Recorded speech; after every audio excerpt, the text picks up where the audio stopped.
कृष्णस्य श्रीकृष्णस्य श्रीकृष्णस्य न करोति जल्पसी। अगर इस वाणी को पाकर के तुमने भगवान का भजन नहीं किया, भगवान का नाम उच्चारण नहीं किया, भगवान के नाम का जयकारा नहीं लगाया, तो पतताम सतखंडा नाम, भगवान कहते हैं उस जीव के 100 टुकड़े कर देता, रोग से ग्रसित करके।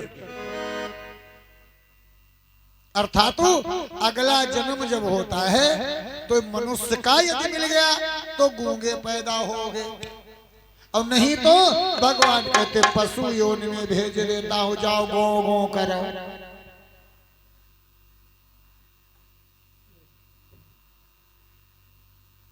रामायण में भी कहा है गोस्वामी जी ने, जिस वाणी के द्वारा भगवान का कीर्तन भजन नहीं किया जाता, जयकारा भगवान के नाम का नहीं किया जाता, वो जबान कैसी है?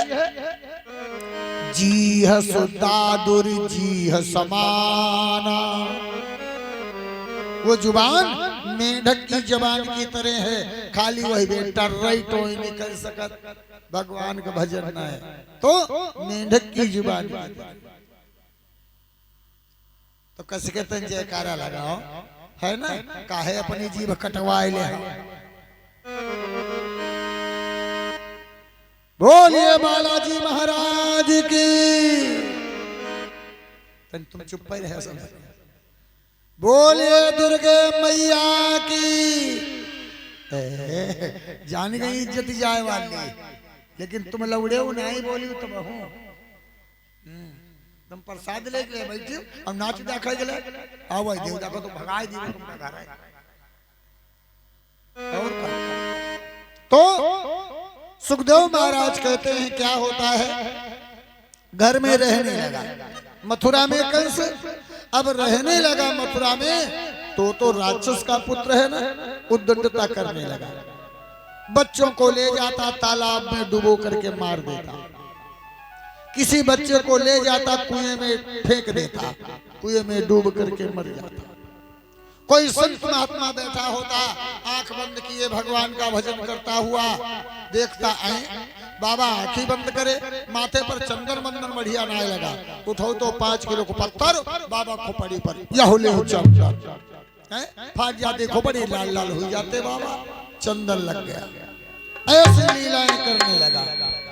अब उलाहने आने लगे उग्रसेन के पास कि महाराज अपने पुत्र को संभालो।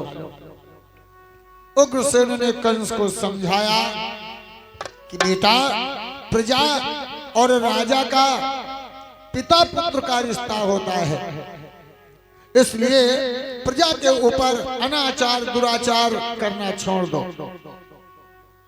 कंस कहने लगा, हे तात,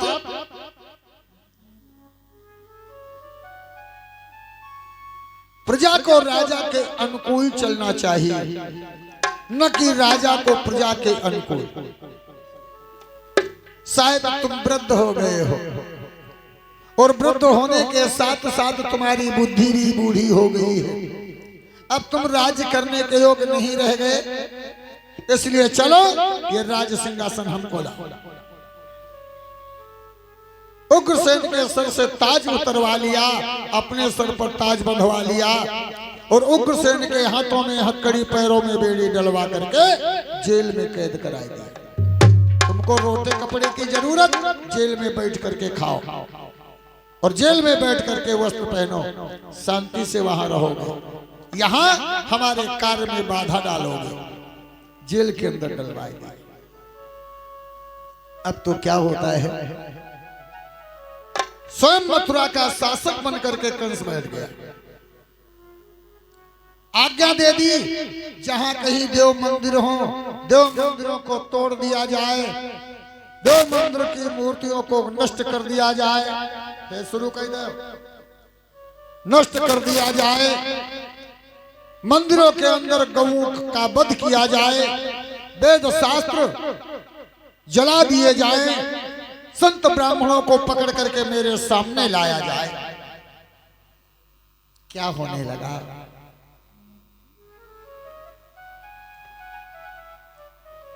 आज और देवालय कहीं टूटते हैं, देवालय कहीं टूटते हैं और वेदों के सफे जल रहे हैं।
को तुड़वाने लगा कंस, ब्राह्मणों को कैद कराने लगा, छोटी छोटी बालिकाओं के साथ अपने गुंडों से व्यभिचार कराने लगा,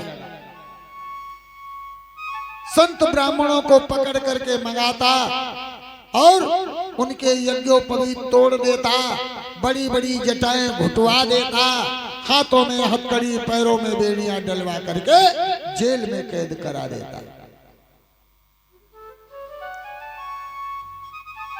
और क्या करता, अरे हाथ में कड़े पाँव में कड़े, महात्मा और ब्राह्मणों की ये दशा करने लगा। हाथ में कड़े पाँव में कड़े और बगलों में रस्सी पड़ी हुई।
कमली फटी पुरानी सी, आधा जांघिया फटा कुर्ता, एक कमली फटी पुरानी सी, नंबर वाली टोपी सर पर योगी की नहीं।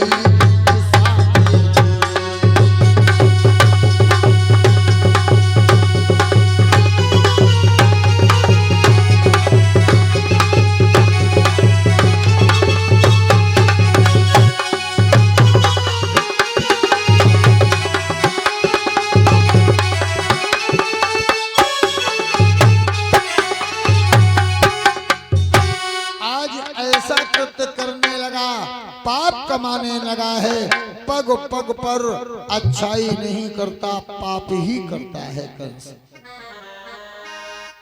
सुखदेव महाराज कहते हैं, अय राजन परीक्षित, जमुना जी के किनारे अखाड़े खुदवाए, मल्लों के साथ पहलवानों के साथ खूब मल्ल युद्ध कुश्ती लड़ता है। एक समय की बात है, यमुना जी के किनारे अखाड़े में कुश्ती लड़ रहा था। उधर बड़ी दूर कहीं से मगध देश का राजा जरासंध आ रहा होगा।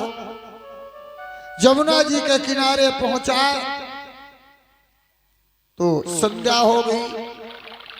सारी सेना ने पड़ाव डाल दिया। जरासंध राजा का हाथी था, जिस हाथी को 10,000 हाथियों की ताकत थी। नाम था कुवलिया पीड़। महावत ने आंधू में बांध करके एक जगह खड़ा कर दिया कुवलिया पीड़ को। लेकिन ना जाने सुखदेव महाराज कहते हैं कैसे आंधू से कुवलिया पीड़ गजराज छूट गया। टहलते टहलते टहलते टहलते यमुना जी के किनारे किनारे चल पड़ा और चलते चलते उस जगह आकर के पहुंचा जहां आज कंस कुश्ती लड़ रहा है अखाड़े में। उस गजराज को देख करके जितने पहलवान थे वो तो सब भाग गए, लेकिन कंस 10,000 हाथियों की ताकत वाले उस कुवलिया पीड़ से कुश्ती लड़ रहे। कुश्ती लड़ते लड़ते अंत में 10,000 हाथियों की ताकत वाले उस कुवलिया पीड़ को उठा करके कंस ने पटक दिया और फिर पकड़ करके सूंड उस कुवलिया पीड़ गजराज को घुमाया और घुमा करके इतनी तेजी से फेंका जहां पर जरासंध का दरबार था। जरासंध के दरबार में पहाड़ की आकृति से धड़ाम से जाकर के गिरा। जरासंध चौंक गया। अरे 10,000 हाथियों की ताकत वाले मेरे कुवलिया पेड़ को किसने गेंद की तरह उछाला? पता लगा। आज दूत निकल चले कंस के पास आकर के पहुंचे और कहा तुमने कुवलिया पेड़ गजराज को उछाला है? कंस बोला हाँ। चलो तुमको हमारे महाराज ने बुलाया है। और जरासंध एक छत्रधारी राजा था। बड़े बड़े राजा महाराजा जरासंध को टैक्स देते थे।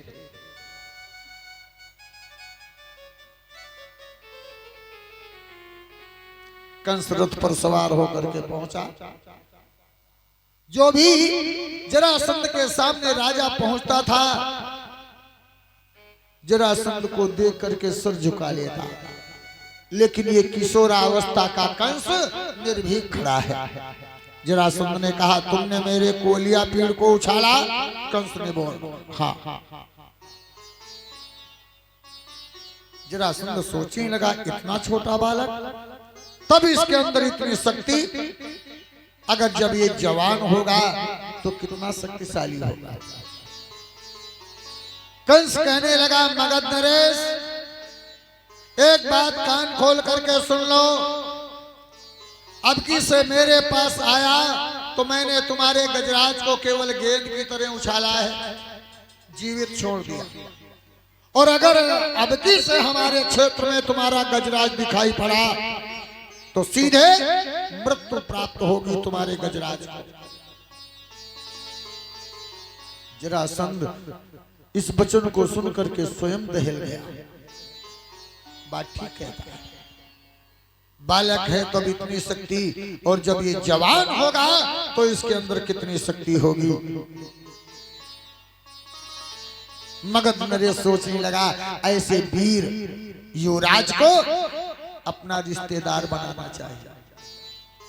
तुरंत मगध देश से अपनी दोनों पुत्रियों को बुलवाया। अस्ति और प्राप्ति नाम की 2 पुत्रियां थीं। बुला करके और कंस के साथ अपनी दोनों पुत्रियों का विवाह कर दिया।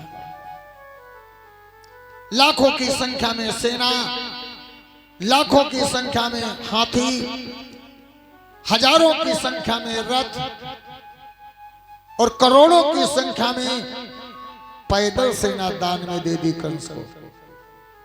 और वो कुवलिया पेड़ हाथी कंस को दहेज में दे दिया।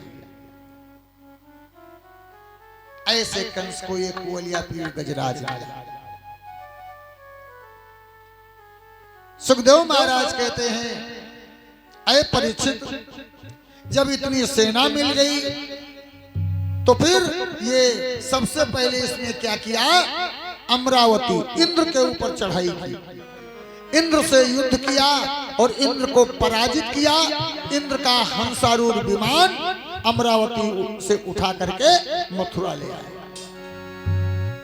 उसके बाद अब उस जगह चढ़ाई करता है जहां जहां जानता है कि राक्षस रहते हैं, वही वही जाता और जा करके उस राक्षस से, दैत्य से युद्ध करता और पराजित जब कर देता उस दैत्य को, तो उस दैत्य को अपना सेवक बना करके मथुरा लाता। एक एक राक्षस का नाम बताऊंगा तो घंटों चले जाएंगे इसी में, इसलिए संक्षिप्त में कह रहा हूं। इतने ही नहीं, एक बार जाकर के पहुंचा कहां, जिस पर्वत के ऊपर परशुराम महाराज रहते हैं, उस पर्वत के नीचे पहुंचा। बाबा की कुटिया ऊपर है, उस पर्वत को कंस ने उठाया और 100 बार ऊपर नीचे किया। परशुराम बाबा सोचे लगे हाला डोला आ गया का, जे दाएं कुटियत निकरे करें बाबा कुटिया में घुस मुड़ाई जा। जब उसने नीचे रखा पर्वत को तो परशुराम बाबा ने देखा, परशुराम बाबा क्रोधित होकर के श्राप देने के लिए लपके कंस को, लेकिन तब तक कंस स्वयं जान गया कि गड़बड़ है।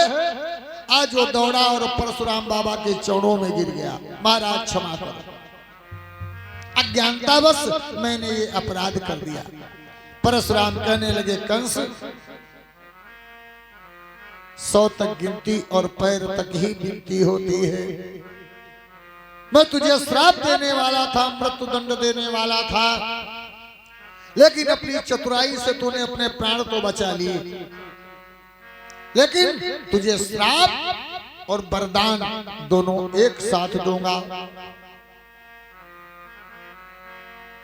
18 ताड़ लंबा भगवान शिव का धनुष रखा था इनके पास।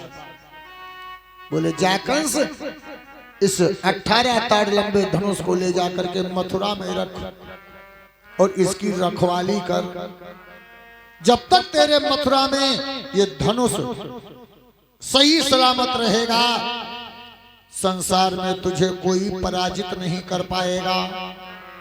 और जिस दिन जिसके द्वारा ये धनुष टूट गया, उसी के द्वारा तेरी मृत्यु निश्चित है, फिर तुझे कोई बचाने वाला पैदा नहीं। परशुराम का दिया हुआ 18 ताड़ लंबा धनुष मथुरा ले आया, सुरक्षित स्थान पर रखवा दिया कंस ने। और उस धनुष की रक्षा के लिए 500 जो सबसे बलवान योद्धा थे उसकी सेना में उस धनुष की रक्षा के लिए लगाए दिए।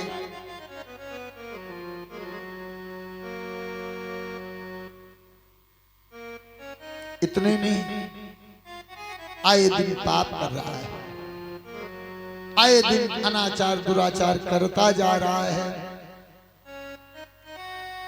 सुखदेव महाराज कहते हैं, अब तो कंस के नाम से मानो क्या दानव तक थर थर थर थर कांप रहे हैं। जो आज्ञा देता है वही होता है। सब देवता कंस का नाम सुनकर के घबरा रहे हैं। इधर कंस के चाचा हैं जिनका नाम है देवक। कंस 9 भाई है और देवक की 7 कन्याएं हैं, जिनमें 5 कन्याओं का विवाह पहले हो चुका। छठी कन्या का विवाह वसुदेव के साथ हुआ, रोहिणी का। अब छोटी कन्या जो देवकी है, देवकी भी विवाह के योग्य हो गई है। एक दिन देवक ने कहा, भैया कंस, तुम्हारी छोटी बहन भी विवाह के योग्य हो गई। देवकी के योग्य वर देख करके इसके हाथ भी लेकर दो। कंस ने सोचा अब कहाँ ढूंढे जाकर, बचपन के मित्र हैं हमारे वसुदेव, एक बहन तो वसुदेव को ब्याही है और दूसरी छोटी बहन भी वसुदेव के साथ विवाह देते हैं। देवकी का विवाह वसुदेव के साथ तय कर दिया कंस ने।